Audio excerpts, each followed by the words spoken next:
တောတောင်ရေမြေစိမ့်လန်းဆိုပြနေတဲ့ရှမ်းရိုးမတောကြီးမှာ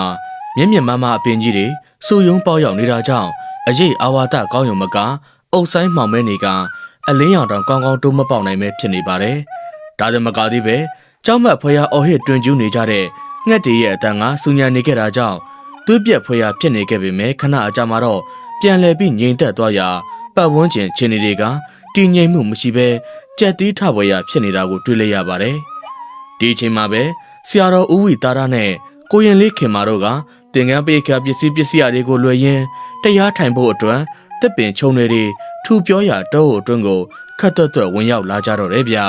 ။ပဇင်းတော်မခံရသေးတဲ့ကိုရင်လေးခင်မာလည်းပထမဦးဆုံးအကြိမ်ဖြစ်တောထဲကိုရောက်ဖူးတာဖြစ်ပေမဲ့ဆရာတော်ဦးဆောင်ရနောက်ကိုလိုက်လာခဲ့ရင်ကြုံတွေ့ရမယ်အတွေ့အကြုံအသစ်တွေအတွက်စိတ်လှုပ်ရှားနေခဲ့တယ်လို့တစ်ချိန်တည်းမှာပဲအဆင်သင့်ဖြစ်နေခဲ့ပါပြီ။ဒီခီးကိုဦးဆောင်လာခဲ့သူဆရာတော်ကလည်းစာသင်သားအဖြစ်ကျောင်းမှာရောက်လာခဲ့တာဖြစ်တဲ့ကိုရင်လေးခင်မာကိုစာတွေ့တာမဟုတ်ပဲလက်တွေကိုပါတပါးတည်းတင်ပြပေးလိုတာကြောင့်အခုလိုခေါ်လာခဲ့တာပါ။ကဲကိုရင်လေးခင်မာရေအချင်းအားလဲနှောက်ပြီဆိုတော့နားကြစို့ကွယ်ကိုတော်တို့ဒီညဒီနေရာမှာနားကြမယ်ဒီနေရာကအရေးအာဝါဒလဲကောင်းနေအေးချမ်းချမ်းလဲရှိတာဆိုတော့နေရာကောင်းမယ်ကွယ်ဆရာတော်ကြီးကတစ်ပင်ကြီးတစ်ပင်ကိုလက်ညှိုးထိုးပြရင်အေးချမ်းတဲ့လေတန်းနဲ့ပြောနေခဲ့တာဖြစ်ရာကိုရင်လေးခင်မာလဲဆရာတော်ကြီးပြောသမျှကိုတခွန်းမကြံနားထောင်နေပါတယ်ဆရာတော်ကြီးလက်ညှိုးညွှန်းပြနေတဲ့တစ်ပင်ကြီးကအင်မတန်ကြီးမားတုတ်ခိုင်လာပြီးသူ့ရဲ့ပင်စီကတောင်လူတစ်ဖက်စာနီးပါးရှိနေခဲ့ရာအဲ့ဒီပင်စီကိုကြည့်လိုက်တာနဲ့တင်ဒီပင်ကြီးရဲ့တက်တန်းကရာကျော်နေပြီဆိုတာကိုကောင်းကောင်းသိနိုင်ပါတယ်အချိန်လစ်နေပြီဖြစ်တာကြောင့်ဆရာတော်တို့လည်းဒီတစ်ပင်ကြီးရဲ့အနားမှာပဲတဲတွေကိုထိုးလိုက်ကြပြီးတညတာသတင်းသုံးဖို့အတွက်အသေးချာပြင်ဆင်ကြတော့တာပေါ့ခဏနေဦးကိုရင်လေးခင်မှာကိုတော့စီမှာပရိတ်သေးပါလာခဲ့တယ်အရန်တားရအောင်လို့ဒီပရိတ်သေးနဲ့ဘေးပက်လေးကိုဖြူထားလိုက်ပါဦးအခုလိုလှုပ်ထားတော့ကိုတော်တို့တွေလည်းလုံးစုံတာပေါ့ဒီပရိတ်သေးကကိုတော်တို့မမြင်ရတဲ့အရာတွေစီကနေကာကွယ်ပေးလိမ့်မယ်ကွယ်ပထမဦးဆုံးအချိန်ဖြစ်တောထဲကိုရောက်လာတဲ့ကိုရင်လေးခင်မာကတောထဲနေတဲ့အချိန်မှာဘလို့နေဘလို့ထိုင်ရမယ်ဆိုတာကောင်းကောင်းမသိသေးတာကြောင့်စောင်းရန်ရှောင်းရန်တွေကိုဆရာတော်ကပဲအခုလိုအသေးစိတ်ဆုံးမပေးနေတာဖြစ်ပါတယ်ကိုရင်လေးခင်မာအနေနဲ့လည်းကြုံတွေ့ရသမျှကအထူးဆန်းနေကြီးပဲဖြစ်နေကြတာကြောင့်ဆရာတော်မိန်ကြားသမျှကိုနားထောင်ရင်းကြားသမျှကိုတသွေမသိမ်းလိုက်လို့ဖို့ဆုံးဖြတ်ထားပါတယ်ဆရာတော်ကြီးလည်းပရိတ်သေးတွေကိုအသုံးမပြုခင်မှာပူပြီးအစွမ်းထက်အောင်အိတ်လေးကိုလက်ထဲမှာကင်ထားရင်းအန်ဒီယကင်းပရိတ်တွေရွတ်ဖက်လိုက်ပြီးအိတ်ထဲမှာရှိတဲ့သဲတွေကိုပူပြီးအစွမ်းထက်အောင်ပြုလုပ်တော့တာပေါ့ဒီတစ်ခါထွက်လာတဲ့ခီးမှာသူနဲ့အတူကိုရင်လေးခင်မာပါတပါးတည်းပါလာခဲ့တာကြောင့်အခုလိုဖက်ဖက်ကနေကာကွယ်ထားဖို့ကြိုးပမ်းနေခဲ့တာဖြစ်ရာဖြစ်လာနိုင်ခြေရှိတဲ့အရာအလုံးအတွက်ကြိုတင်ပြီးတော့ကာကွယ်နေပါတယ်အဲ့ဒီနောက်မှာတော့ကိုရင်လေးခင်မာလည်းဆရာတော်တေချာဖန်တီးထားတဲ့ပရိတ်သေးကိုသူတို့ထိုင်မဲ့နေရာပတ်ဝန်းကျင်တစ်ဝိုက်မှာစီဝိုင်းဝိုင်းလိုက်ရင်တဲဖြူနေခဲ့လိုက်တယ်အကာအကွယ်အတွက်ဆိုပေမဲ့ဘာလို့အခုလိုလုပ်ရလဲဆိုတာကိုရင်လေးခင်မာအနေနဲ့တေချာမသိပေမဲ့ဆရာတော်လမ်းညွှန်တဲ့အတိုင်းတေချာလိုက်လုပ်ခဲ့ပါတယ်ဒီလိုမျိုးတဲဖြူပြီးတဲ့အချိန်မှာပဲမြေပြင်ပေါ်ကတဲတွေကအယောင်တစ်ဖိတ်ဖိတ်တောက်သွားတာကိုထူးထူးခြားခြားမြင်တွေ့လိုက်ရတော့တယ်ဗျတေချာမှတ်ထားတော့ကိုရင်လေးညဘက်ကိုရောက်တာနဲ့ကိုရင်လေးမြင်ရသမျှအရာတွေကိုတခုမှမယုံနဲ့တကယ်လို့ကိုရင်လေးကိုတယောက်ယောက်ကလန့်ခုန်နေတဲ့ဆိုရင်တော့ဒီစီးဝိုင်းရဲ့အပြင်ကိုလုံးဝမထွက်မိစေနဲ့ကွယ်ဒီပရိတ်သေးနဲ့ဝိုင်းထားတဲ့စီးအတွင်းမှာဆိုရင်ဘလို့အရာမှဝန်မလာနိုင်သလိုကိုတော်တို့အတွက်လုံခြုံဆုံးပဲပြီးတော့စိတ်ကိုတည်ငြိမ်အောင်ထားတရားမှတ်စရာရှိတာကိုတော့မှတ်နေကြလားအခုလိုမျိုးမှားစရာရှိတာတွေမှားပြီးသွားတဲ့နောက်မှာတော့ဆရာတော်လည်းစိတ်ချလက်ချဖြစ်သွားခဲ့ပြီးကို့နေရာကိုပြန်လာကတရားစတင်ရှုမှတ်ပါတော့တယ်ဒီအချိန်ကညအချိန်ကိုလုံးလုံးရောက်ရှိနေပြီဖြစ်တာကြောင့်တောထဲမှာရှိနေတဲ့ကျင်းငှက်တွေလည်းအိတ်တန်းတက်နေကြပြီဖြစ်ရာတိတ်ဆိတ်ငြိမ်သက်နေပြီးဘာတမ်းမှမကြားရတော့ပါဘူးတစ်ချိန်တည်းမှာကိုရင်လေးခင်မလည်းဆရာတော်ကြီးတင်ကြားပြသပေးထားတဲ့အတိုင်းအထီးကျလိုက်နာရင်တင်ပြခွေထိုင်ကတရားရှုမှတ်နေတာပေါ့ဒါပေမဲ့အခုလိုတိတ်ဆိတ်လွန်းပြီးကိုယ့်ရဲ့နှလုံးခုန်တန်ကိုတောင်ပြန်ကြားနိုင်တဲ့အထိဒီလိုနေရာဒီလိုအချိန်မျိုးမှာတရားမှတ်နေရတာကြောင့်ကိုရင်လေးခင်မလည်းကိုယ်စိတ်ကိုပြန်ချောက်ခံရပြီးကြောက်လန့်လို့နေပါတယ်။အဲဒါကြောင့်တရားမှတ်နေတာကိုအာယုံမဆိုင်နိုင်မဲ့ဖြစ်နေကြရာဘလို့မှတောက်မခံနိုင်တော့တဲ့အဆုံးမှာတော့ပတ်ဝန်းကျင်ကိုစိတ်ဝင်စားနဲ့မျက်စိကိုဖွင့်ကြည့်လိုက်မိပါတော့တယ်။အဲ့ဒီအချိန်မှာပတ်ဝန်းကျင်ကတိုက်ခတ်လာတဲ့လေပြေထဲမှာ တွင်းညီနဲ့နေရောရှက်နေခဲ့တယ်လို့မြူကိုတွေကလည်းဟိုတီတီလွန့်ပြန်နေတာကိုကြောချမ်းဖွယ်ရမြင်တွေ့လိုက်ရတော့တယ်ဗျာဒါတမကသေးပဲအဲ့ဒီမြူကိုတွေကြားထဲကနေကြောက်စရာကောင်းတဲ့အတန်နဲ့ကြီးတစ်ခုကအခုလိုထွက်ပေါ်လာတော့တယ်အောက်မှာဒီနေရာကငါနေရငါပိုင်တဲ့နေရာကွာငါတို့ဘိုးစဉ်ပေါင်ဆက်ကလေးကဒီနေရာမှာငါကနေလာခဲ့တာငါပိုင်တဲ့ထရနဲ့ခုချက်ချင်းထွက်သွားကြစမ်းအခုလိုကြောက်မက်ဖွယ်ရအတန်ကြီးထွက်လာခဲ့ပေမဲ့လူရိတ်လူချင်းမတွေ့ရတဲ့အပြင်တတော်လုံးမှောင်မဲနေခဲ့တာကြောင့်ဒီအတန်ကဘယ်ကနေလာနေမှမသိခဲ့ပါဘူးကိုရင်လေးခင်မှလည်းကြောက်ကြောက်လက်လက်နဲ့တရားမှတ်နေရကနေအဲ့ဒီအတန်နဲ့ကြီးကိုကြားလိုက်ရတာကြောင့်ပို့ပြီးကြောက်လန့်သွားခဲ့တဲ့အချိန်မှာတရားမှတ်နေရကနေခဏရက်လက်ပြီးအတန်ကြားဘက်ကိုအလင်းအမြန်လှမ်းကြည့်လိုက်မိပါတယ်ဒီလိုလှမ်းကြည့်လိုက်မိတဲ့အချိန်မှာသပင်ဖြူဖြူဖွေးဖွေးနဲ့အဖိုးကြီးတယောက်ကိုမြင်လိုက်ရပြီးအဲ့ဒီအဖိုးကြီးကတကောက်တက်လက်ကိုဘင်ညာရမ်းရင်တိုင်ကစားပြနေတာကိုတွေ့လိုက်ရတော့တယ်ဗျာကျွမ်းကျင်ပိုင်နိုင်လာတဲ့ပုံစံနဲ့အဖိုးကြီးကဓာတ်တိုင်းကစားလိုက်တဲ့အချိန်မှာအတော်မြင့်နေတဲ့တကောက်ကြီးကလေကိုပိုင်းပိုင်းခုတ်ပြလိုက်ပြီးကြောက်မက်ဖွယ်ရအတန်တွေလက်ထွက်ပေါ်လာပါတယ်ဒီလိုနဲ့အဲ့ဒီအဖိုးကြီးကဆရာတော်နဲ့ကိုရင်လေးခင်မာတို့ရဲ့တဲနာကိုရောက်လာခဲ့ပြီးသူ့မှာပါလာတဲ့တရှင်နဲ့ရွယ်ရင်ချင်းချောက်တော့တာပေါ့တကယ်တော့အဖိုးကြီးကဒီတောကိုအပိုင်ဆိုးထားတဲ့တောဆောင်နဲ့သားဖြစ်ပြီးဆရာတော်တို့ခုလိုရောက်လာတဲ့အချိန်မှာခွတ်မတောင်းမဲ့ပိုင်ဆိုးပိုင်နဲ့လှုပ်တယ်လို့ယူဆတာကြောင့်အခုလိုစိန်လာခေါ်ခဲ့တာဖြစ်တော့တယ်တောဆောင်နဲ့ရဲ့မျိုးလုံးတွေကရဲရဲတောင်းနေခဲ့ပြီးသွေးစာတွေကသူ့ရဲ့ခွင့်ပြုချက်မရပဲသူ့ရဲ့ပိုင်နဲ့ထဲကိုလာနေတဲ့ဆရာတော်တို့နှစ်ပါးကိုဝါတော့စားတော့မတက်စိုက်ကြည့်နေတော့တယ်ဒါတည်းမကသေးပဲတောဆောင်နှက်ကအဖိုးကြီးပုံစံဖြစ်နေခဲ့ပေမဲ့ခန္ဓာကိုယ်ဟာတောင်တင်းတမ်းမာနေပြီးဓာထမ်းထားတဲ့သူ့ရဲ့ပုံရိပ်ကလည်းအင်မတန်ကြောက်မက်ဖွယ်ရဖြစ်နေတော့တယ်အောက်မှာမင်းတို့တွေကငါရဲ့ခွင့်ပြုချက်မရပဲငါရဲ့ပိုင်နဲ့ထဲမှာဂျူးဂျူးကြော်ကြော်လာနေတာပေါ့လေမင်းတို့တွေကငါပိုင်နဲ့ကိုငါစီကလူယူမလို့လားကွာဟမ်အဲ့လိုဆိုရင်ငါရဲ့ပိုင်နဲ့ကိုရဖို့တော့စိတ်မကူးနဲ့မင်းတို့သွားရမယ့်လမ်းကတော့တေးလမ်းပဲရှိတယ်ကြားကြရလဲကွာဟမ်အဲ့ဒီနောက်မှာတော့တောဆောင်နှက်ကစိတ်ဆိုးမှန်ဆိုးနဲ့မြေကြီးကိုတစ်ချက်ပြီးတစ်ချက်ခြေနဲ့စောင့်ချလိုက်တဲ့အချိန်မှာတော့မြင်းကလေးလှုပ်သလိုဖြစ်သွားခဲ့ပြီးတောအုပ်တစ်ခုလုံးတွတ်တွတ်ခါအောင်လှုပ်ခတ်သွားတော့တယ်ဗျာအဲ့ဒီလိုလှုပ်ပြီးတာနဲ့တောဆောင်နှက်ကဆရာတော်ဦးဝီတာရနဲ့ကိုရင်လေးခင်မာတော့ရှိရဘက်ကိုအားသွန်ခွန်ဆိုင်ပြေးသွားလိုက်ကဓာတ်နဲ့ပိုင်းဖို့ကြိုးစားပါတော့တယ်ဒီလိုပြေးသွားတဲ့အချိန်မှာတောဆောင်နှက်ကလင်းမြန်းတဲ့အရှိန်ဟုံးနဲ့ပြေးသွားခဲ့တာကြောင့်မျက်စိတမိတ်အတွန်းမှာပဲဆရာတော်တို့ရှိရာနေရာကိုရောက်သွားတော့တယ်ဒါပေမဲ့အနားကိုရောက်တဲ့အချိန်မှာကိုရင်လေးခင်မာကိုယ်တိုင်ပရိသဲနဲ့တားထားတဲ့အကာအကွယ်စီးကိုကြော်ဝန်းမလာနိုင်မဲစီးနာကိုရောက်တာနဲ့တင်နိုင်ရတစ်ခုနဲ့ဝန်တိုက်မိတယ်လို့ဖြစ်သွားပြီးတော့အနောက်ကိုပက်လက်လန်လဲကျသွားတော့တယ်ဗျာမြေပြင်မောဖင်တိုင်လက်သားလဲကျသွားတဲ့အားကောင်းမောင်းတန်တောဆောင်နဲ့လဲကျသွားရနေရာကနေအရှိန်ယူရင်ချက်ချင်းပြန်ပြီးတော့ထလာတော့တယ်အဲ့ဒီနောက်မှာတော့တောဆောင်နဲ့လဲသူ့ကိုရှေ့ဆက်မသွားနိုင်အောင်ကာကွယ်တားဆီးထားတဲ့အရာတွေပေါ်ဒေါသထွက်သွားကလက်ထဲကတကောက်ကြီးနဲ့အာချိုမန်တက်ခုတ်ဖြက်ရင်စီဝမ်းအတွင်းကိုဝန်လို့ရအောင်ကြိုးပမ်းနေပါတယ်။ဒါကြောင့်မှဘလို့မှကြိုးပြတ်မသွားတာကြောင့်ဒေါသတော့လဲဘလို့မှလက်မခံနိုင်ဖြစ်သွားကရှိရှိသမျှအာကုန်သုံးပြီးသူ့ရဲ့လက်ဆွဲတော်တကောက်ကြီးနဲ့အတားစီကိုခုတ်ဖြက်တော့တာပေါ့။ဒီတစ်ချိန်မှာတော့ထင်ထားသလိုမဖြစ်တဲ့အပြင်သူ့ရဲ့အရှိန်ကသူ့စီကိုပြန်သွားကသူသုံးသမျှအားတွေအတိုင်းပြန်ခံလဲရပြီးဒေါဆောင်နဲ့လဲအနောက်ကိုပလက်လန်လဲကျသွားပါတယ်လဲကျသွားတဲ့အရှိန်ကပြင်းလွန်းတာကြောင့်တောဆောင်နဲ့လဲချက်ချင်းပြန်မထနိုင်ပဲဖြစ်နေကြရာမြေပြင်ပေါ်မှာအချိန်တော်ကြာလဲလျောင်းလို့နေတော့တာပေါ့ခဏကြာတော့တောဆောင်နဲ့လဲအရှိန်ယူပြီးပြန်ထလာတဲ့အချိန်မှာရန်သူပေါင်းများစွာကိုတတ်လာခဲ့တဲ့ဒီတကောက်ကအခုလိုစီမျိုးကိုတိုးမပေါက်နိုင်တဲ့အပေါ်အားမလို့အားမရဖြစ်နေတော့တယ်အဲ့ဒါကြောင့်စီနာမှာရက်နေရင်လက်ထဲမှာပါလာတဲ့ဓာတ်နဲ့တစ်ချက်ပြီးတစ်ချက်ဆင်ပြီးခုန်နေကြရာဓာတ်ကနေမိတွေပွန့်ထွက်လာတဲ့အထိပါပဲဒေါဆောင်နက်ကဘလို့ပဲစူးစမ်းနေပါစေဒီကာဝယ်စီးကိုမချိုးဖြတ်နိုင်ဘူးဖြစ်နေကြရာနီလန်မျိုးစုံနဲ့အားကုန်သုံးနေတာတောင်နည်းနည်းလေးမှထူးခြားမလာပါဘူ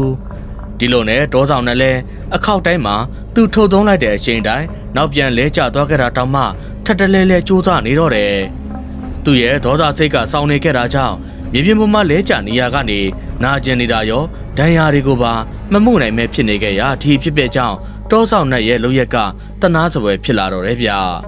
ဒီအချိန်မှာကိုရင်လေးခင်မလဲဒီဖြစ်ပျက်တွေကိုစိတ်မကောင်းတကြီးနဲ့အစာဆုံးကြည့်နေခဲ့လိုက်ပြီးတောဆောင်နဲ့ငြိမ်သွားမဲ့အချိန်ကိုစောင့်နေခဲ့လိုက်တယ် နောက်ဆုံးတောဆောင်နဲ့စိတ်တန်းကြတောင်းချမ်းပြီးမိုးလိုနားသွားပြီးဆိုမှကိုရင်လေးခင်မှာလဲအခုလိုစုံမစကားကိုမိန်တော်မူတော့တာပေါ့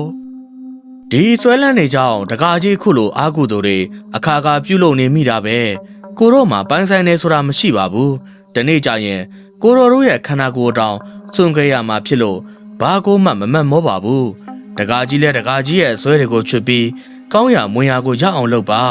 ါဒါမှတကားကြီးအတွက်ကောင်းချိုးချမ်းသာတွေရမှာဒီလောကမှာအစွဲတွေရှိနေတွေ့ဒီနေရာမှာတဝဲလွယ်လွယ်နဲ့နေရမှာတကားကြီးအတိစိတ်ဝင်ပါတော့တကားကြီးညင်ညင်သားသားမိန်ကြားလိုက်တဲ့ကိုရင်လေးခင်မရဲ့တရားတန်ကိုကြားလိုက်ရတဲ့အချိန်မှာတော့ဒေါဆောင်နဲ့လက်တူဝေးသွားပြီးခဏသာစဉ်းစားသွားခဲ့ပါတယ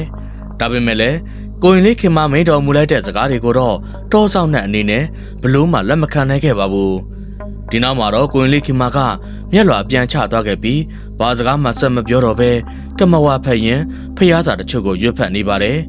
်မကျွတ်မလွတ်ဖြစ်နေတဲ့တောဆောင်နဲ့ကိုအခုလိုခံစားနေရတာတွေကကျွတ်လွတ်သွားပြီးကောင်းရမွင်ရပုံဘွားရအောင်လို့ကိုရင်လေးခင်မကကြိုးပမ်းပေးနေခဲ့တာဖြစ်ပါတယ်ဥတီယာမရှိဘဲနဲ့ပူလောင်နေတဲ့တကားကြီးရဲ့စိတ်ဝิญဉ်ကအေးချမ်းရာမှာအနားယူနိုင်ပါစေဒီမြေဒီရေနဲ့တကွဒီတော့ဒီတောင်တွေကအမြဲတမ်းရှိမနေနိုင်သလိုတကားကြီးကိုယ်တိုင်ကလည်းထာဝရတည်တတ်နေမှာမဟုတ်ပါဘူးအရာရာတိုင်းကမမြဲသောတရားနဲ့လဲပတ်နေတာမို့ဒီဆွဲတွေကိုစွန့်လွတ်လိုက်ပါတော့တကားကြီးအဲ့ဒီအချိန်မှာပဲကိုရင်လေးခင်မရဲ့ကိုကနေအေးမြတဲ့မြတ်တာတလိုင်းနဲ့ထွက်လာခဲ့ပြီးဘေးကိုဖျားထွက်လာခဲ့ကပတ်ဝန်းကျင်တစ်ခုလုံးကိုပြန့်နှံ့လို့သွားပါတော့တယ်အဲ့ဒီတလိုင်းတွေကတောဆောင်နဲ့စီကိုရောက်တော့ရာအခုလိုအရာမျိုးကိုသူ့ရဲ့တသက်တာမှာမကြုံခဲ့ဘူးတာကြောင့်မျက်လုံးတွေလည်းပြူးကျဲသွားကအထူးဆန်းဖြစ်နေခဲ့ပါပြီအဲ့ဒါကြောင့်ဒီမြတ်တာတလိုင်းတွေကိုထုတ်လွှင့်နေတဲ့ကိုရင်လေးခင်မကိုမျက်လုံးပြူးမျက်စံပြူးနဲ့ကြည့်နေရင်ဘာဆက်လောက်မှမသိဖြစ်နေတာပေါ့ဒီခါမှာကိုရင်လေးခင်မကတော့ငင်းငင်းချမ်းချမ်းနဲ့မြတ်တာပို့နေသေးပဲဖြစ်ရာသူ့ရဲ့ယာယီတဲလေးတို့မှာပဲတရားဘာဝနာပွားများရင်ဆက်လက်ရှုမှတ်နေတာပေါ့ဒီခါမှာတော့တောဆောင်နဲ့လဲသူတလောက်တောင်မကောင်းကြံပြီးရန်လိုမင်းတက်ဖြစ်နေတာတောင်ကိုရင်လေးခင်မကဘာမှမတုံ့ပြန်မဲနေတဲ့အပေါ်မှာနားမလည်နိုင်ဖြစ်သွားရပါတယ်ဒါအပြင်သူလုပ်ခဲ့တဲ့အပြစ်တွေအတွက်လဲနောင်တရကယူကျုံမရဖြစ်နေခဲ့ပြီးခေါင်းငိုက်ဆိုင်ချနေပါတော့တယ်အဲ့ဒီနောက်မှာတော့သူလှုပ်ခဲ့မိတဲ့အကုသိုလ်တွေအကြောင်းတွေးမိသွားရကနေမျက်လုံးကနေမျက်ရည်တွေအလိုလိုစီးကျလာခဲ့ရာတောဆောင်နှက်ကမိုင်မဲခဲ့တာတွေအတွက်နောင်တရနေတော့တယ်ဒီလိုနဲ့တောဆောင်နဲ့လဲမြေပြင်မော့ကိုဒုတော်လျက်သားဖြစ်သွားခဲ့ပြီးလက်အုပ်ချိလိုက်ကကိုရင်လေးခင်မပို့သားတဲ့မြစ်တာထက်ကိုအပြေးဝခံယူနေတော့တယ်ဗျာဒီလိုနဲ့တောဆောင်နဲ့လဲအကျွတ်တရားရရှိသွားကအခိုးငိုတွေကြားထဲမှာပျောက်ကွယ်သွားရင်ကောင်းရမွင်ရဘဝတစ်ပါးကိုကူပြောင်းသွားပါတော့တယ်နောက်တစ်နေ့မနေ့ကိုရောက်တဲ့အခါမှာတော့အကြောင်းစုံကိုတည်သွားတဲ့အခါမှာဆရာတော်ကြီးကကိုရင်လေးခင်မကိုကြည့်ရင်ကြည်ကျင်နဲ့ကြီးပြုံးခဲ့လိုက်ပြီးသူ့ပြိုးထောင်လာခဲ့တဲ့တပည့်ကိုအားရကျဉ်နဲ့နင်းမိပါတယ်ဒါပေမဲ့ကိုရင်လေးခင်မအနေနဲ့နောက်ထပ်ဆက်ပြီးတင်ယူရမယ့်အကြောင်းအရာတွေကိုတွေးလိုက်ကဘာတွေထပ်ပြီးမှားကြရမလဲဆိုတာကိုတပါးတည်းတွေးမိသွားပါတယ်ကိုရင်လေးခင်မလည်းပိယိတ်တဲ့ပုံမှာအင်မတန်ယုံကြည်နေခဲ့ပြီးတောဆောင်နဲ့ကိုအောင်နိုင်လိုက်တဲ့အပေါ်မှာလည်းဝမ်းသာအားရကျဉ်နဲ့နေပါပြီဝမ်းသာမစောနဲ့ကိုရင်လေးခင်မကြီးဒါကအစပဲရှိသေးတယ်ကိုတော်တို့တွေရှေ့ကိုဆက်ပြီးကြွရအောင်မယ်ဒီတော်ကြီးထဲမှာကိုတော်တို့ချွတ်ပေးဖို့လိုအပ်တဲ့အစွဲကြီးတဲ့မိစ္ဆာကြီးတွေရှိနေသေးတယ်ကွယ်မနက်ခင်းချိန်ကိုရောက်လာခဲ့ပြီဖြစ်ရာအခုလိုဆုံးမစကားပြောပြီးတဲ့နောက်မှာတော့ဆရာတော်နဲ့ကိုရင်လေးခင်မတို့လည်းရှေ့ကိုခီးဆက်ဖို့ဆုံးဖြတ်လိုက်ကြပြီးတောနတ်ထဲကိုတိုးဝင်သွားကြပါပြီဒီအခါမှာတော့တစ်ပင်ကြီးတစ်ပင်နောက်ကနေအင်မတန်ချုံမောလာပါတယ်မေမေပြိုလေးတယောက်ထွက်လာခဲ့ပြီးဆရာတော်နဲ့ကိုရင်လေးခင်မတို့ထွက်သွားတာကိုမျှော်ကြည့်ရင်ရက်ကြံနေခဲ့တာကိုဆရာတော်တို့တွေသတိမထားမိခဲ့ပါဘူးတစ်ပင်အကွယ်ကနေထွက်လာတဲ့မေမေပြိုလေးကစိမ့်ဆန်းရွှင်ရွှင်ဝတ်စားတွေကိုဝတ်ထားခဲ့ပြီးရုပ်ရည်ချုံမောပြည့်ဖြစ်တဲ့အပြင်ခန္ဓာကိုယ်ကလည်းတွေ့လျက်နေတာကြောင့်မှဲ့မျိုးမထင်အလှမျိုးနဲ့နုနယ်လှပနေပါတယ်သူမရဲ့နှကန်းဖူးဖူးလေးတွေကလည်းတဘာဝအတိုင်းပန်းရောင်တန်းနေခဲ့ပြီးနတ်မောင်တဲ့စံကေတာကဖွေးဖွေးဖြူနေတဲ့သူမရဲ့အသားရည်ကိုပို့ပြီးတော့ပေါ်လွင်စေပါတယ်။အဲ့ဒီမဲမပြိုကတခြားသူမဟုတ်ပဲအယူဆမှားလို့အသေးစိုးနဲ့သေးတဲ့အချိန်မှာနတ်စိမ့်မိတ်ဆာဖြစ်သွားခဲ့တာဖြစ်ပြီးကိုရင်လေးခင်မာတို့ကြွားသွားရလမ်းတစ်ချက်ကိုမျက်စိတစုံကြည့်ရင်တုတ်တော့မလောက်ခဲ့ပါဘူး။အခုလိုချောမောလှပတဲ့နတ်စိမ့်မိတ်ဆာရဲ့မျက်ဝန်းထဲမှာဝမ်းနေတဲ့ရေရောင်တွေကိုအတိုင်းသားမြင်တွေ့နေရပြီးညှိုးငန်နေတာကိုအထင်ရှားမြင်တွေ့လိုက်ရတယ်။ သူ့ရင်ထဲကပူလောင်နေတာတွေကမျက်နှာမှာလာပေါ်နေခဲ့ပြီးအချိန်ခဏကြားတဲ့အခါမှာတော့မျက်ရည်အဝိုင်းသားဖြစ်လာတော့တယ်ဒီလိုနဲ့ဝေးတစ်ထက်ဝေးသွားတဲ့ကိုရင်လေးခင်မာတော့ကိုကြည့်ရင်နေရာမှာရက်ကြံနေခဲ့ကနတ်စိမ်းမိတ်ဆာရဲ့စိတ်ထဲမှာလည်းအတွေးတွေတတိတတန်ကြီးဖြစ်နေရပါတော့တယ်အချိန်တွေတရွေ့ရွေ့ကုံဆုံးသွားခဲ့ပြီးညအချိန်ကိုရောက်လာခဲ့ပြီဖြစ်ရာကောင်းကင်ထက်မှလည်းတင်ကင်းစင်နေပြီးတော့လာရောင်ကလည်းဝန်းလန့်နေအောင်တောက်ပနေတာကြောင့်အလင်းရောင်ကောင်းကောင်းရနေပါတယ်ဒီအချိန်မှာတော့ဆရာတော်ကိုယ်တိုင်လည်းတစ်ပင်အောက်မှာထိုင်ရင်ငြိမ်းချမ်းချမ်းနဲ့တရားအားထုတ်နေပါပြီဒါပေမဲ့ရုတ်တရက်ဆိုလိုအာယုံထဲမှာပေါ်လာခဲ့တာကြောင့်ဆရာတော်လည်းအံ့ဩမင်းသက်သွားခဲ့ပြီးတရားထိုင်တာကိုချက်ချင်းရက်လိုက်ရင်းအတွေးလွန်သွားတော့တယ်ဗျာဆရာတော်ကြီးအနေနဲ့အကြောင်းအရာတစ်ခုရဲ့အဖြေကိုတည်သွားတာပဲဖြစ်ရာခဏသာငြိမ်သက်ပြီးစဉ်းစားနေမိပါတယ်ဒီလိုစိန်ခေါ်မှုတွေကိုကိုရင်လေးခင်မာတပါကြော်လွှားနိုင်ပါမလားဆိုတဲ့အပေါ်မှာလဲစိုးရင်ပူပန်သွားခဲ့ပြီးဆရာတော်ကတကိုယ်တည်းအခုလိုရေရွတ်နေမိတာပေါ့သူကအညိုးကြီးတဲ့နတ်စိမ်းမိတ်ဆာပါလားတော်ထူးခြားတာပဲဒီတော်ထဲမှာကြာနေလို့မသိတော့ဘူးမိုးလင်းတာနဲ့ပြန်ကြွမှာပဲအဲ့ဒီနောက်မှာတော့မိုးလင်းတာနဲ့တပြိုင်နက်ဖုံးเจ้าကိုပြန်ကြွဖို့ဆုံးဖြတ်လိုက်ပြီးဆရာတော်လည်းမနဲ့အာယုံတက်ချိန်ကိုစောင့်စားရင်တရားဆက်ပြီးရှုမှတ်နေပါတယ်ဆရာတော်တို့နှစ်ပါးဒီနေရာကိုကြွချီလာခဲ့တယ်ဆိုတာကတရားထိုင်မှုကြီးတက်မှုပဲမကျွလွတ်သေးတဲ့ဝိညာဉ်တွေအစွဲချွတ်ပေးဖို့ရဖြစ်ပေမဲ့ဒီတစ်ချိန်မှာတော့ထူးထူးခြားခြားဝိညာဉ်တစ်ခုကိုရင်ဆိုင်ရတော့မှာဖြစ်ပါတယ်ဒီလိုနဲ့ဆရာတော်လည်းသူ့ရဲ့စိတ်ကိုအတည်ငြိမ်ဆုံးဖြစ်အောင်ထားလိုက်ပြီးဝင်လေထွက်လေကိုရှုမှတ်ရင်းတရားဆက်လက်အားထုတ်နေတော့တယ်ဗျာဒီအချိန်မှာပဲတမာရီအားကောင်းကောင်းနဲ့တရားမှတ်နေတဲ့ဆရာတော်လည်းကိုရင်လေးခင်မာရဲ့အတေးဘွားဆက်ဆက်ကဖြစ်ပျက်သမျှအကြောင်းအရာတွေကိုမြင်တွေ့ကြရပါတယ်။အဲဒါကြောင့်တရားမှတ်နေတာကိုခဏဖြုတ်လိုက်ပြီးမျက်စိဖွင့်ကြည့်လိုက်ရာအမောက်ထုတ်တွင်ကိုငေးဆိုင်ကြည့်နေကြရင်အတွေးတွေပြန့်လွန်သွားပါတယ်။အဲဒီနောက်အာယုံစူးစိုက်လိုက်ပြီးအတိတ်ဘဝကိုဆင်ခြင်လိုက်တဲ့အချိန်မှာကိုရင်လေးခင်မာနဲ့နတ်စိမ်းမိတ်ဆာတို့ကြားကနှောင်ကြိုးတွေကိုစိတ်မချမ်းသာဖွယ်ရာသိရှိသွားတော့တယ်ဗျာ။အရာအလုံးကအကြောင်းကြောင့်အကျိုးဖြစ်တာတွေကြီးပဲအဲ့ဒါကိုကံရဲ့အကျိုးလို့ခေါ်လို့ရတယ်အခုနေသူ့ကိုဒုက္ခပေးလိုက်ရင်ကိုတော်တို့ကမကောင်းတာတွေထပ်ပြီးကျူးလွန်တယ်လို့ဖြစ်တော့မယ်တဖန်ပြန်လဲမွေးဖွားတာတွေကလည်းအဆုံးမရှိဖြစ်လာတော့မယ်ဒီလိုဆိုအပြန်လန်လက်စားချနေရင်ပြီးဆုံးတယ်ဆိုတာမရှိတော့ဘူးအဲ့တော့ဖြစ်သမျှအကြောင်းအကောင်းကြီးလိုပဲတွေးရတော့မှာပဲဒီလိုနဲ့ဆရာတော်လည်းအခုလိုသဘောပေါက်သွားတဲ့အချိန်မှာတော့လွန့်ပြန်နေတဲ့အတွေ့တွေကိုအာယုံစူးစီးလိုက်ပြီးတရားပြန်မှတ်ဖို့ပြင်ဆင်တော့တယ်ဗျာဒီအချိန်မှာတော့ဆရာတော်ရဲ့နားကိုနတ်စိမ်းမိတ်ဆာကရောက်နေခဲ့ပြီဖြစ်လို့သူ့စီကနေထွက်လာတဲ့လင်းတွေကပတ်ဝန်းကျင်တစ်ခုလုံးဖြာထွက်နေပါပြီအခုလိုနတ်စိမ်းမိတ်ဆာရောက်လာခဲ့တာကိုသိလိုက်လို့ဆရာတော်လည်းစိတ်ချင်းဆက်သွယ်လိုက်ပြီးနတ်စိမ်းမိတ်ဆာကိုနားလေအောင်ခုလိုမိန့်ကြားလိုက်ပါတယ်ကိုရင်လေးခင်မာကအခုဆိုရင်တရားဘာဝနာအားထုတ်နေပြီလူတွေရဲ့အနောက်ဖွဲကနေလွတ်ဖို့သူကိုယ်တိုင်ရုန်းကန်နေတဲ့အချိန်ပဲတကယ်လို့ဒကာမကြီးတာသူ့ကိုအချစ်စစ်အချစ်မှန်နဲ့ချစ်တယ်ဆိုရင်ဖက်တွယ်မထားပဲသူ့ကိုလမ်းမှန်ရအောင်ပို့ဆောင်ပေးပါကွယ်ဒီလိုမျိုးခက်ခဲနေဖို့ဆရာတော်ကြီးကမိန့်ကြားလိုက်တဲ့အခါမှာတော့ဆရာတော်ကြီးရဲ့ဘေးပတ်လည်မှာခက်ပြင်းလေးတိုက်တန်တွေကိုဇက်တိုက်ကြားလိုက်ရတော့တယ်ဒါနင့်ကိစ္စမဟုတ်ပါဘူးကိုကိစ္စကိုသာနိုင်အောင်လို့ဖုံးကြီးဆိုတာနဲ့လူတိုင်းကိုဆရာလုပ်လို့ရပြီထင်းနေတာလားကို့နေရာကိုနေစမ်းမှာမဟုတ်လို့ကတော့အသေးစိုးနဲ့သေးရလိမ့်မယ်မှတ်ဒီလိုနဲ့နတ်စိမ်းမိတ်ဆာကအခုလိုမျိုးအော်ဟစ်ဆဲဆုံနေရင်မယုံမသေးလုံနေခဲ့ပြီးဆရာတော်ကိုတခွန်းမကြံပြန်ပြောနေတာပါရုပ်လေးနဲ့မလိုက်အောင်ဆဲရီတိုင်းထွာနေတဲ့အင်မတန်ရိုင်းဆိုင်တဲ့အပြင်တရားဘာဝနာပြုနေတဲ့ရန်ကိုစော်ကားမိတာကြောင့်အင်မတန်ငရဲကြီးမှာကျင်းသေးပဲဖြစ်ပါတော့တယ်ဒါတည်းမကသေးပဲသူနဲ့သူ့ချစ်သူကိုခွဲတယ်လို့မှတ်ယူလိုက်ကနေအခုလိုဒေါသလေးထွက်သွားခဲ့တာဖြစ်လို့တော်တော်နဲ့မပြေလည်နိုင်ဖြစ်နေတာပါဒီကမှာတော့ဆရာတော်လဲခေါင်းကိုတွန်းခါရမ်းလိုက်ပြီးနတ်စိမ်းမိတ်ဆာကိုလက်လျှော့ဖို့ဆုံးဖြတ်ချက်ချလိုက်တော့တယ်ဗျာနတ်စိမ်းမိတ်ဆာကအခုချိန်မှာအခြေကြောင့်မျက်စိကန်းနေပြီဖြစ်လို့ဘသူဘာပြောခေါင်းနဲ့ဝန်မမဟုတ်တလို့ပြောသမျှတိုင်းကိုသူ့ရဲ့ရန်သူအဖြစ်သတ်မှတ်နေတော့မှလဲတေချာရိမ့်မိနေပါပြီဒါကြောင့်ဆရာတော်လဲဖြစ်သမျှအကြောင်းအကောင်းလို့သာမှတ်လိုက်ပြီးမနေ့အထိစောင့်ကြည့်လိုက်ဖို့ကိုသာရွေးချယ်လိုက်ရပါတော့တယ်အဲ့ဒီညမှာတော့ဒေါ်ကြီးတစ်ခွန်မှာထူးထူးဆန်းဆန်းလေးတိုက်နေခဲ့သလိုအဖြူအောင်ခိုးငွေတွေနဲ့ထူထပ်နေခဲ့ရာလေးတစ်ချက်တိုက်လိုက်တိုင်းမှာလည်းထူးခြားလာတဲ့ပန်းပေါင်းဆောင်ရနတ်တွေကလွန့်ပြန်လို့လာပါပြီ ဒီလိုပတ်ဝန်းကျင်တစ်ခုလုံးထူးခြားဆန့်ကျင်မှုတွေနဲ့ပြည့်နှက်နေတဲ့အချိန်မှာကိုရင်လေးခင်မာကလည်းတပေအောက်မှာထိုင်နေခဲ့ရင်ငင်းငင်းချမ်းချမ်းနဲ့တရားရှုမှတ်နေခဲ့ပြီးဆရာတော်တင်ကြားပြသပေးထားတဲ့အတိုင်းလိုက်နာကျင့်ကြံနေခဲ့တာပ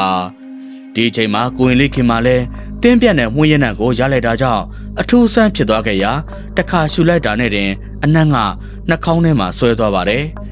ဒါကြောင့်ကိုရင်လေးခင်မာလည်းအခုလိုအဆက်မပြတ်ရနေတဲ့ရနံ့ကြောင့်မျက်စိရှိမှရှိနေတဲ့အရာကိုစူးစမ်းကြည့်ဖို့ဆုံးဖြတ်လိုက်တော့တာပေါ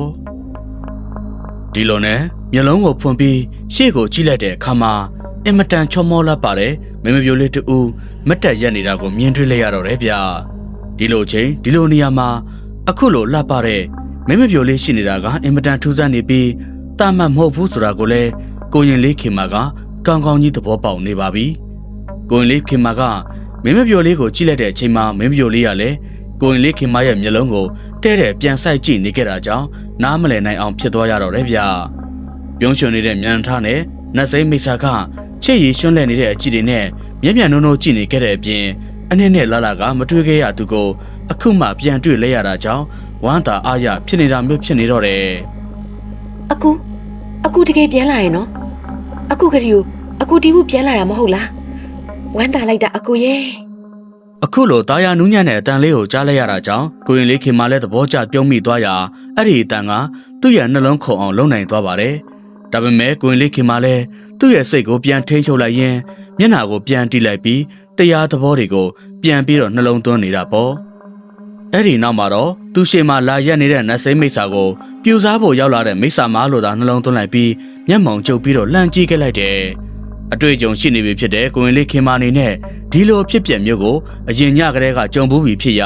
မျက်စိရှိကမိမလလေးရလဲဘလို့နီးနဲ့မှလူစင်စစ်မဖြစ်နိုင်ဘူးဆိုတာကိုတေချာသိနေခဲ့တာပါ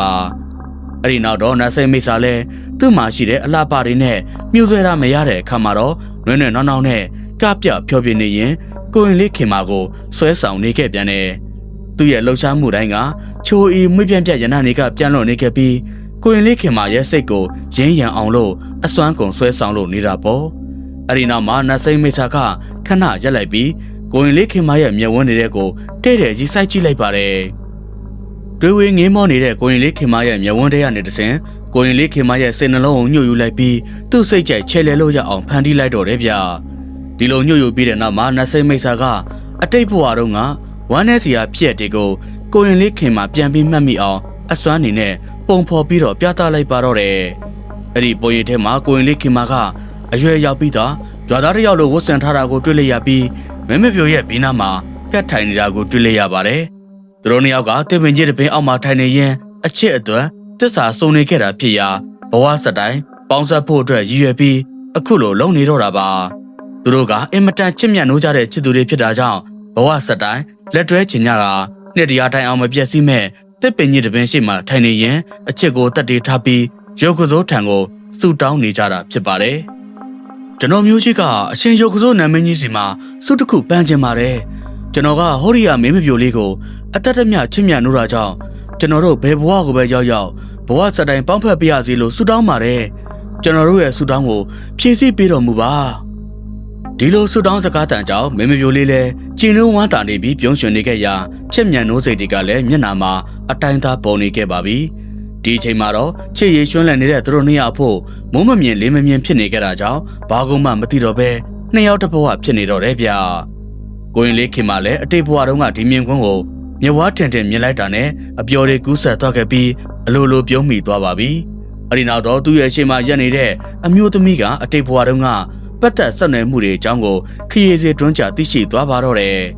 ်ဒီအခါမှာတော့သူပေးထားတဲ့ဂရိကိုဒီဘဝမှာမတည်နိုင်တော့တာကြောင့်မြေတွေကလိုလိုစီးကျလာခဲ့ပြီးသူ့ရှေ့မှာမြင်နေရတဲ့မြင်ကွင်းကိုတောင်မှကောင်းကောင်းမမြင်ရတော့ပါဘူး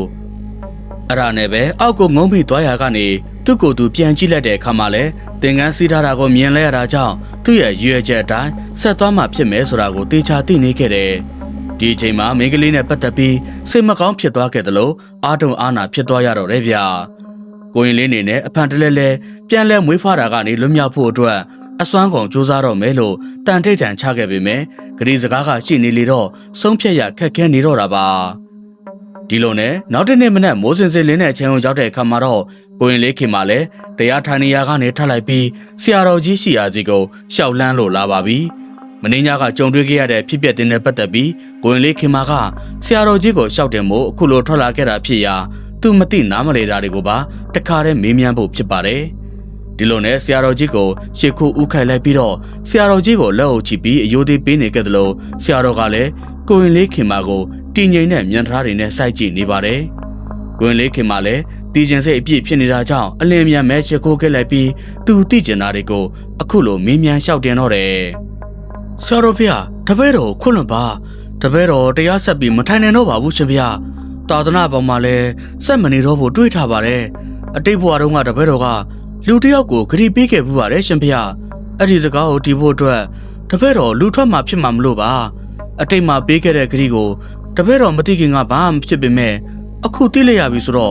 တပည့်တော်ဂရီတီမှာဖြစ်မှာရှင်ဖေတပည့်တော်ခွန့်လွန်ပါတပည့်တော်သင်္ကန်းချုပ်ခွင့်ပြုပါရှင်ဖေဆရာတော်ကြီးအနေနဲ့လည်းဒီအကြောင်းအရာတွေနဲ့ပတ်သက်ပြီးသိနှံပြီးသားဖြစ်နေကြရာကိုရင်လေးခင်မှာကြုံတွေ့ရမယ်ဆိုတာကိုသိပေမဲ့အခုလိုသင်္ကန်းချွတ်လိမ့်မယ်လို့တော့မထင်ထားမိတာအမှန်ပါပဲဒါပေမဲ့ကိုရင်လေးခင်မှာကအခုလိုရှောက်တင်ခဲ့တဲ့အချိန်မှာတော့ဆရာတော်ကစူပူကျိမ်းမောင်းတာများမပြုတ်လို့တလို့လက်မခံတဲ့ဟန်လည်းမပြခဲ့ပါဘူးသူအနေနဲ့ကိုရင်လေးခင်မှာကိုလမ်းလွဲမသွားစေချင်တာကြောင့်ကိုရင်လေးခင်မှာရှောက်တဲ့သမျှကိုနားထောင်ပေးနေရင်ဘလို့ဆုံးမပေးရင်အကောင်းဆုံးဖြစ်မယ်ဆိုတာကိုစဉ်းစားနေတာပ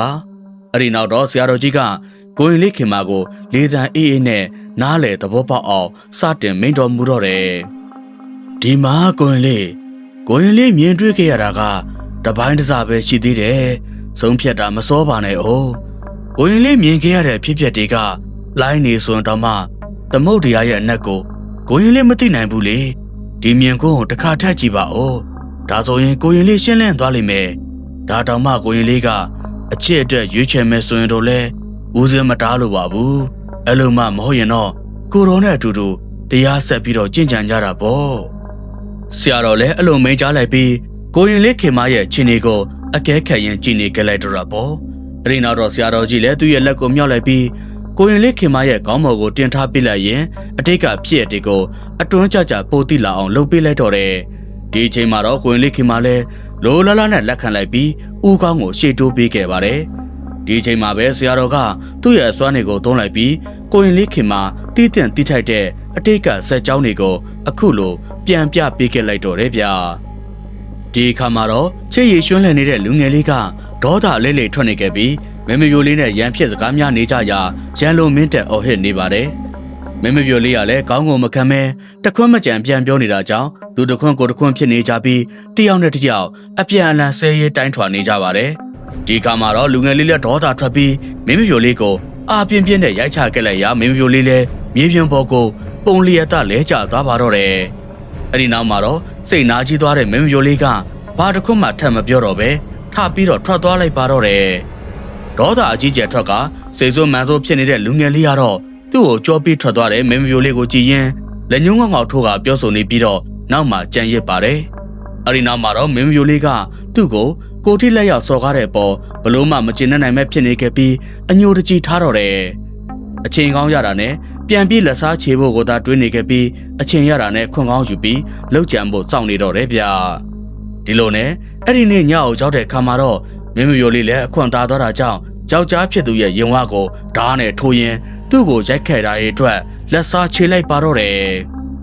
ဒုမရဲ့ရှေ့မှာအခုလိုမျိုးမရှုမလားတေဆုံးသွားတဲ့လူငယ်လေးကိုမြင်ရင်ရှက်ရည်ကြည့်နေခဲ့ရင်ကျင်းနဲ့အားရနေခဲ့ကအခုလိုပြန်ပြီးလက်စားချေနေလိုက်တဲ့အပေါ်မှာလည်းပျော်ရွှင်လို့နေပါပြီအဲ့ဒီအပြင်မင်းမပြိုလေးအနေနဲ့သူ့ကိုဒုက္ခပေးမဲ့သူမရှိတော့တဲ့အပေါ်အားရကျင်းနေရင်မေပြုံးပြုံးနေတော့တယ်ကိုရင်လေးခင်မှာလည်းဒီမြင်ကွန်းကိုကြက်သီးထားပေါ်ရမြင်တွေ့လိုက်ရပြီးရင်ဝါမှာဓားဆိုင်နေတဲ့လူငယ်လေးကိုမျက်လုံးထဲကတော့မထွက်တော့ပါဘူး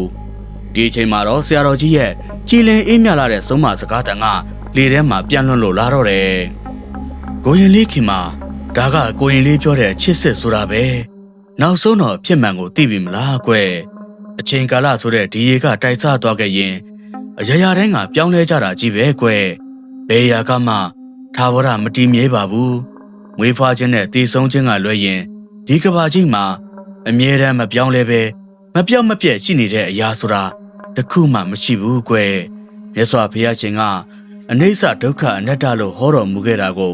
နှလုံးသွင်းမှာကိုရင်လေးအဲ့ဒီနောက်မှာအတိတ်ကာလမြင်ကွင်းတွေပျောက်ကွယ်သွားခဲ့ပေမဲ့လည်းကိုရင်လေးခင်မာကစိတ်ထိခိုက်သွားခဲ့တာကြောင့်အချိန်တော်ကြာတဲ့ဒီတိတ်ဆိတ်ငြိမ်သက်နေရာသူ့အနေနဲ့ဖြစ်ပျက်သမျှအကြောင်းစုံကိုနားလည်ရခက်ခဲနေပါတယ်။ကိုရင်လေးခင်မာမျောလင့်ထတာနဲ့တကယ်ဖြစ်ပျက်တွေကမိုးနဲ့မြေလိုကွာခြားနေတာကြောင့်ဘာဆက်ပြောလို့ပြောမသိဖြစ်နေတာပါ။အဲဒါကြောင့်ကိုရင်လေးခင်မာလည်းဆရာတော်ကြီးကိုလက်အုပ်ချရင်ကြည့်နေခဲ့ပြီးဆရာတော်မိန်ကြားသမျှတခွန်းချင်းစီတိုင်းကိုပြန်ပြီးတော့စဉ်းစားနေတော့တယ်။နောက်ဆုံးမှာတော့ကိုရင်လေးခင်မာလည်းအချင်းတွေကိုသဘောပေါက်သွားကဘာဆက်လုပ်ရမလဲဆိုတာကိုသိသွားတော့တယ်ဗျ။သူ့အနေနဲ့မင်းမပြိုလေးရဲ့လှပမှာရင်မှုသွားခဲ့လို့အမှန်ကိုတော့မမြင်နိုင်ပဲဖြစ်သွားရာကနေအခုလိုဖြစ်သွားတဲ့အပေါ်မှာလည်းကောင်းကောင်းသဘောပေါက်သွားပါပြီ။အဲဒါကြောင့်ကိုရင်လေးခင်မာကဘာဆက်လုပ်ရမလဲဆိုတာကိုသဘောပေါက်သွားခဲ့ပြီးသူ့လာရင်ကိစ္စဖြစ်တဲ့တရားရှုမှတ်ဖို့ကိုသာမျှော်တွေးလိုက်ပြီးထိုင်ရာကနေထပြီးတော့ရက်လိုက်တော့တယ်။အဲဒီနောက်မှာတော့သူ့နေရာသူပြန်လာလိုက်ပြီးတရားရှုမှတ်ဖို့ဆုံးဖြတ်လိုက်ကယာယီတဲလေးစီကိုပြန်လာတော့တာပေါ့။ဒီတစ်ချိန်မှာမင်းမပြိုလေးထပ်ပြီးရောက်လာခဲ့ရင်သူ့မှာပြောကြစကားတွေရှိနေခဲ့ပြီဖြစ်ရာမင်းမပြိုလေးဆွဲဆောင်ရာနောက်ကိုသူ့အနေနဲ့နောက်တစ်ချိန်ထပ်မပါနိုင်တာကိုလည်းတေချာသိနေခဲ့ပါပြီ။အဲဒါကြောင့်ကိုရင်လေးခင်မာနေနဲ့ကိလေသာတွေကုန်ခန်းသမျှကုန်ခန်းအောင်တရားဘာဝနာဆက်ပြီးပွားများနေရာစိတ်ကလည်းတည်ငြိမ်အေးဆေးနေတော့တယ်။ဒီအချိန်မှာပဲထူးဆန်းဆန်းခေါင်းလောင်းထိုးတန်အောင်ကြားလိုက်ရတာကြောင့်ကိုရင်လေးခင်မာလည်းမျက်စိဖွင့်ပြီးသူ့ရဲ့ရှေ့တက်ကိုလှမ်းကြည့်လိုက်ပါတယ်။ဒီအခါမှာလည်းနတ်စိမ့်မိတ်ဆာမကကိုရင်လေးခင်မာရှိရာစီကိုဥတင်ရင်လျှောက်လာခဲ့တာဖြစ်ရာခြေလန်းတိုင်းကကနွဲ့ကြရနဲ့ရင်ဖိုးပွဲရဖြစ်နေပါတယ်။နေကမြက်ကလျှောက်လန်းလာနေတဲ့သူမရဲ့အလှပါကဘယ်နှခါတွေ့ရိုးသွားမဲ့အလှပါမျိုးမဟုတ်တာကြောင့်တော်ယုံတမာရီနဲ့ဆိုရင်ဇန်ရှောနိုင်လောက်အောင်ဖြစ်နေတော့တယ်ဗျ။အဲ့ဒီနောက်မှာတော့နတ်စိမ့်မိတ်ဆာမလည်းကိုရင်လေးခင်မရှိကိုရောက်တာနဲ့တုံခနဲ့ရက်လိုက်ပြီးတစ်ဆက်ထဲမှာပဲဒုတုပ်လျက်သားထိုင်ချလိုက်တယ်။အဲ့ဒါလိုထိုင်နေရင်းနဲ့ကိုရင်လေးခင်မရဲ့မျက်နှာကိုအကြည့်မလွဲပဲကြည့်နေခဲ့ရာသူမရဲ့မျက်ဝန်းမှာညှို့တက်အပြည့်ဖြစ်နေပါပြီ။အဲ့လိုကြည့်နေတော့မှပဲနတ်စိမ့်မိတ်ဆာကကိုရင်လေးခင်မရဲ့မျက်နှာကိုမြင်လိုက်တာနဲ့ဘာတွေဆက်ဖြစ်တော်မလဲဆိုတာကိုသဘောပေါက်သွားတော့တယ်ဗျ။ဒီကမှာတော့နတ်စိမ့်မိတ်ဆာမလည်းဘလို့မှဖေးမစဲနိုင်အောင်ဖြစ်သွားကမြေရီစီးကြလာခဲ့ပြီးပူဆွေးငိုကြွေးနေတော့တယ်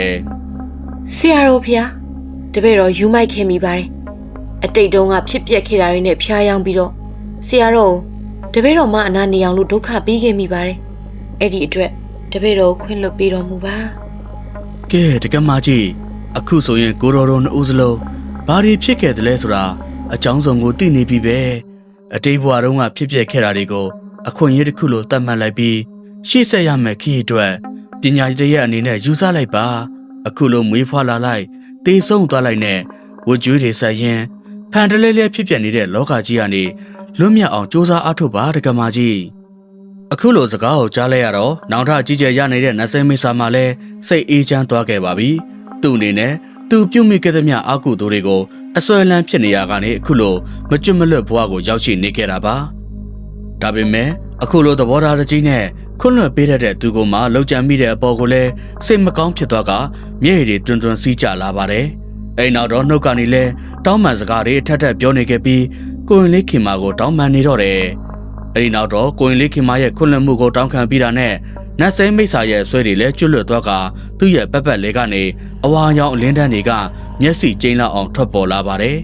အဲ့ဒီအဝါရောင်လင်းတန်းတွေနဲ့အတူနတ်စိမ့်မိတ်ဆာဝတ်ဆင်ထားတဲ့ဝတ်စားတွေကလည်းတပါးတဲ့ပြောင်းလဲသွားရာနတ်သမီးအဖြစ်အဆင့်တိုးသွားပြီးတော့နတ်ဝတ်နတ်စားတွေဖြစ်လာခဲ့တော့တယ်တစ်ချိန်တည်းမှာပဲနတ်ပြည်ထက်မှာနတ်ပုံနတ်နန်းတစ်ခုပေါ်လာခဲ့ပြီးနတ်သမီးအနေနဲ့အဲ့ဒီပုံမှာနတ်သက်မကျွေသူ၍စံမြန်းရတော့မှဖြစ်တယ်ဗျဒီလိုဖြစ်ရတဲ့အကြောင်းရင်းကလည်းနတ်သမီးကဘိုရင်လေးခင်မနဲ့ပတ်သက်သမျှအတိတ်တွေကိုလွတ်ချလိုက်ပြီးဘဝကိုရှေ့ဆက်သွားဖို့သာရွေးချယ်ခဲ့တာကြောင့်ဘဝကူးနိုင်ခဲ့တာဖြစ်ပါတယ်ဒီအချိန်မှာတော့နတ်သမီးလေးလည်းပြုံးရွှင်နေခဲ့ပြီးညနေသားကလည်းကြည်လင်အေးမြနေကနောက်ဆုံးနေနဲ့ကိုရင်လေးခင်မကိုလက်အုပ်ချီရင်းရှစ်ခိုးနှုတ်ဆက်လိုက်ပါတယ်အဲ့ဒီနောက်မှာတော့နတ်သမီးလေးကကိုရင်လေးခင်မရဲ့မျက်နှာကိုနောက်ဆုံးအချိန်ဖြစ်တဝါကြီးဖူးမြော်လိုက်ပြီးနေရာမှာတင်ပျောက်ကွယ်သွားခဲ့ကနတ်ပြည်ကိုရောက်သွားခဲ့ပါပြီဒီဖြစ်ပျက်တွေကိုဆရာတော်ကလည်းအစာဆုံးရက်ကျင်နေတာဖြစ်ရာတပည့်ဖြစ်တဲ့ကိုရင်လေးခင်မကိုစိတ်မချတာကြောင့်အစောကြီးကလေးကရောက်နေခဲ့တာပါဒါပေမဲ့အခုလိုအေးချမ်းချမ်းနဲ့ဖြစ်တဲ့ဖြစ်လိုက်တာမျိုးပြီးသွားတာကိုကြည့်ပြီးကျင်းနဲ့အားရနေကတပည့်ဖြစ်သူကိုအခုလိုလမ်းမှန်ရအောင်တွန်းလိုက်နိုင်လို့လဲကျင်းနဲ့အားရနေပါတယ်အရင်နောက်တော့ဆရာတော်ကြီးရဲ့တွန်းဆုံးမမှုအောက်မှာကိုရင်လေးခင်မက လက်တွေ့ဆောင်မှုပဲအောင်မြင်သွားခဲ့ပြီဖြစ်ပြီးပထမဦးကျိန်ဒေါ်ရွန်ခီးစမာတင်မဲ့အတွေ့အကြုံတွေအများကြီးရရှိသွားတော့တယ်ဗျဒေါ်လာလေးတန်းလျှောက်လာခဲ့တဲ့အချိန်မှာတော့ကိုရင်လေးခင်မာကဆရာတော်ရဲ့ညံအမျော်မြင်ကြီးမှုကိုအံ့ဩတကြီးဖြစ်နေခဲ့ရပြီးဆရာတော်ရဲ့အဆုံးအမတွေအောက်မှာလိုက်နာခြင်းနဲ့သာအသက်ထက်ဆုံးသာသနာပေါင်းထဲမှာဆက်နေခြင်းနဲ့တရားကျင့်ကြံအားထုတ်သွားဖို့ဆုံးဖြတ်ချက်ချလိုက်ပါတော့တယ်ပရိသတ်များခင်ဗျာကိုရင်လေးကိုမြတ်တာမျှမိတဲ့တရေမဇလန်းကတော့ဒီနေရာမှာတင်မဲ့အဆုံးသတ်သွားခဲ့ပါတယ်ကျွန်တော်ယခုတင်ဆက်ပေးခဲ့တဲ့နာနာဘဝတရေဇလန်းလေးကိုကြည့်ရှုခန်းစားရင်းတနေ့တာဘဝအမောတွေပြေပြောက်ဖို့ဆုတောင်းပေးလိုက်ရပါတယ်ကျွန်တော်တို့ရဲ့ channel လေးကနေအခုလိုမျိုးထူးခြားဆန်းပြတဲ့အကြောင်းအရာလေးတွေကိုတင်ဆက်ပေးနေမှာဖြစ်ပြီးယခုဗီဒီယိုလေးနဲ့ပတ်သက်လို့ဝေဖန်အကြံပြုလိုတာရှိရင်လည်းကွန်မန့်မှာရေးပေးခဲ့ကြပါအောင်ဗျဗီဒီယိုလေးကိုဆုံးထိကြည့်ရှုပေးတဲ့အတွက်ကျေးဇူးအများကြီးတင်ပါတယ်ကျွန်တော်ကတော့အစီအစဉ်တင်ဆက်သူကိုဝေယံပဲဖြစ်ပါတယ်ဗျကျွန်တော်တို့နောက်ထပ်ဇလန်းကောင်းလေးတွေနဲ့အတူပြန်လည်ဆုံတွေ့ကြတာပေါ့